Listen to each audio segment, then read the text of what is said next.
حضرت عمر رضی اللہ تعالیٰ عنہ قائد خلافت ہے، بیت المقدس کا محاصرہ کیا گیا، فصیل بڑی اونچی، شہر اندر سے سیلف سفیشینٹ، حملے کا راستہ کوئی نہیں، محاصرہ طول کھینچ رہا ہے لیکن ان کے پاس رسد بھی موجود ہے، پانی بھی موجود ہے، وہ دروازے بند کر کے بیٹھے ہوئے ہیں۔ بالآخر اللہ تعالیٰ کی مشیت کا ظہور کیسے ہوا؟ ان کے کچھ علماء آئے فصیل پر، کہا دیکھو مسلمانوں، تم قیامت تک بھی یہاں پڑے رہو گے محاصرہ کر کے، ہمارا یہ شہر فتح نہیں ہوگا۔ ہاں ایک درویش بادشاہ کے ہاتھوں یہ شہر فتح ہونا ہے، لیکن تمہارے اندر ہمیں وہ نظر نہیں آ رہا۔ ابو عبیدہ بن الجراح رضی اللہ تعالی عنہ امین هذه الامہ، ان کا فوراً ذہن گیا وہ درویش بادشاہ مدینے میں بیٹھا ہوا ہے عمر رضی اللہ تعالی۔ اب ایک اور عمر بھی ہے جو قندھار میں بیٹھا ہے، نقشہ وہی ہے، سادگی کی حد تک نقشہ وہی، بالکل وہی، اپنی آنکھوں سے دیکھا ہے وہی سادگی۔ عمر اول عمر ثانی تھے عمر بن عبد العزیز۔ اب ایک اللہ کے فضل سے اللہ تعالیٰ ایدہ اللہ بنصرتہ، اللہ تعالیٰ ان کی نصرت فرمائے، دشمنوں کو ان کے مقابلے میں نیست و نابود کرے۔ انہوں نے ریکویسٹ بھیج دی کہ حضور تشریف لائیے، یہ شہر فتح ہو جائے گا۔ وہ ہے سفر تاریخی، اتنا طویل سفر، تقریباً 700 میل، ایک اونٹ، ایک خادم، ایک منزل پہ امیر المومنین اوپر بیٹھے، خادم آگے چل رہا ہے، اگلی منزل پہ خادم اوپر بیٹھا ہے، امیر المومنین آگے جا رہا ہے۔ اور جب پہنچے ہیں تو وہ باری تھی خادم کی، اس نے ہاتھ جوڑ دیا، حضور خدا کے لیے تم کیا کہیں گے لوگ، وہ میرا برا حال کر دیں گے، تمہیں شرم نہیں آئی؟ امیر المومنین پیدل آگے چل رہے ہیں نکیل پکڑ کر، اور تم بیٹھے ہو اوپر براجمان ہو۔ حضرت عمر فرمایا الدور دورک، نہیں باری تمہاری ہے، بیٹھ۔ اس حال میں پہنچے ہیں، اور پھر یہ کہ ابو عبیدہ بن الجراح آئے ہیں، استقبال کیا ہے تو دیکھا ہے اس حال میں چلے آ رہے ہیں، عمر نکیل پکڑے ہوئے چلے آ رہے ہیں، اور کہتے ہیں کہ کہیں کیچڑ ویچڑ تھا، جوتے خراب ہو گئے تھے، وہ بھی اتار کے ہاتھ میں پکڑے ہوئے، کپڑے تو تھے ہی پھٹے ہوئے۔ انہوں نے کہا کہ حضرت ابو عبیدہ نے، دیکھیے یہ بڑا متمدن ملک ہے، بڑا مہذب علاقہ ہے یہ، آپ ذرا حلیہ اپنا درست فرما لیں تب جا کے پیش ہم آپ کو کریں گے۔ آپ نے فرمایا نحن قوم اعزنا اللہ بالاسلام، ہم وہ قوم ہیں جنہیں اللہ نے عزت دی ہے اسلام کے ذریعے سے، کپڑوں کے ذریعے سے نہیں، دولت کے ذریعے سے نہیں۔ اسی حال میں گئے ہیں، اوپر سے انہوں نے کھڑے ہو کر نشانیاں دیکھی ہیں، اپنی کتابیں کھولی، ہاں یہ وہی ہے، اچھا لو جی سرنڈر، شہر تمہارے ہاتھ میں۔ خون کا ایک قطرہ نہیں بہا اور بیت المقدس فتح ہو گیا۔ لیکن اس وقت حضرت عمر نے ایک نرمی یہ کی کہ یہودیوں کے لیے بھی اسے اوپن سٹی قرار دے دیا۔ یہ احسان عظیم حضرت عمر کا، اس سے پہلے یہودی آ ہی نہیں سکتا تھا، داخل ہی نہیں ہو سکتا تھا، وہاں وہ آ کر وزٹ نہیں کر سکتا تھا، زیارت نہیں کر سکتا تھا اپنے مقدس مقامات کی۔ حضرت عمر نے یوں سمجھیے کہ تقریباً 550 برس کے بعد ان کے لیے راستہ کھولا ہے کہ ہاں تم آ سکتے ہو، زیارت کر سکتے ہو۔ لیکن یہ عیسائیوں نے لکھوایا معاہدے کے اندر، انہیں یہاں آپ آباد ہونے کی اجازت نہیں دیں گے، لیکن کم وزٹ دی پلیسز، دیکھیں زیارتیں کریں اور جائیں۔ یہ معاہدہ حضرت عمر کا ہے رضی اللہ تعالیٰ، جو پھر خلافت راشدہ کے بعد بنو امیہ نے بھی اس کو آنر کیا، بنو عباس نے کیا، پھر جو ہمارے یہ ترکوں میں اندر خلافت آئی تو ترک خلفاء نے بھی اس معاہدے کی پوری پابندی کی۔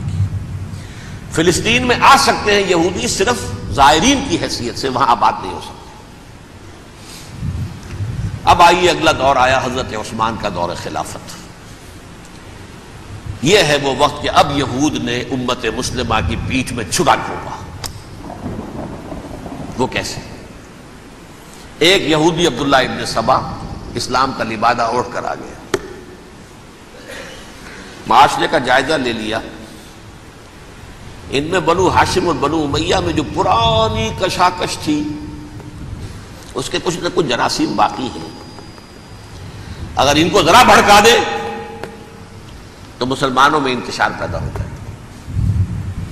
کہا یہ عثمان کون ہے؟ یہ تو بنو امیہ میں سے ہے، یہ حق تو بنو ہاشم کا ہے، خلافت ان کے پاس ہونی چاہیے، محمد کے تو رشتہ دار وہ ہے صلی اللہ علیہ وسلم۔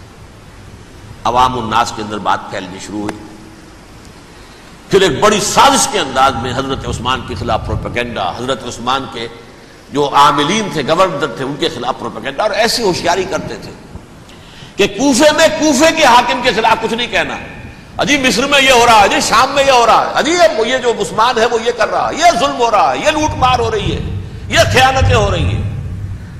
اب نہ تو اس زمانے میں مینز آف کمیونیکیشن، کیسے تصدیق کریں؟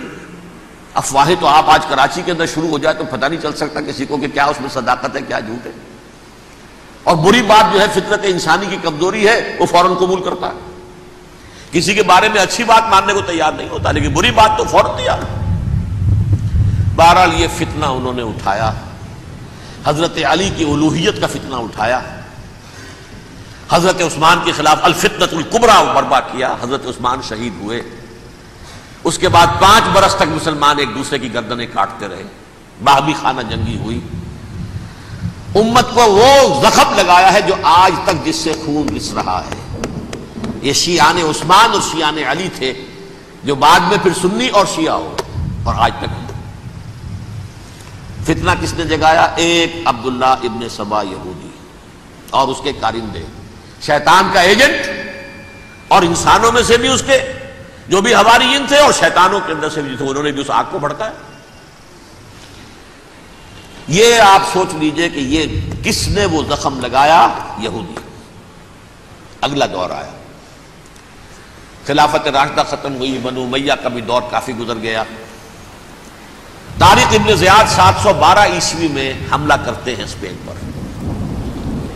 اسپین اس وقت عیسائیت کا بہت بڑا گڑھ، بڑے کٹر ترین عیسائی جو ہے وہ اسپین میں تھے، لہذا یہودیوں کی وہاں بہت پٹائی ہوتی تھی، بہت پٹائی ہوتی ہے، میں بتا چکا ہوں، دشمنی تھی ان کی تو چلی آ رہی تھی عیسائیوں کے ہاتھوں یہودیوں کی، وہ تو سن 300 عیسوی سے ایمپرر کانسٹنٹائن کے بعد سے شروع ہو گئی تھی۔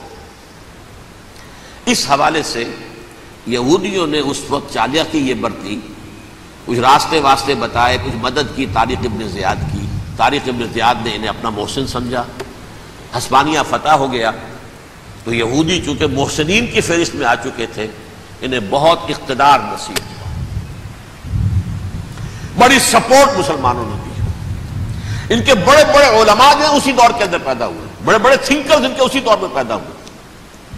بن گوریون جو کہ ایک وزیر اعظم تھا اسرائیل کا، اس نے یہ لکھا اپنی کتاب میں، Muslim Spain was the golden era of our diaspora.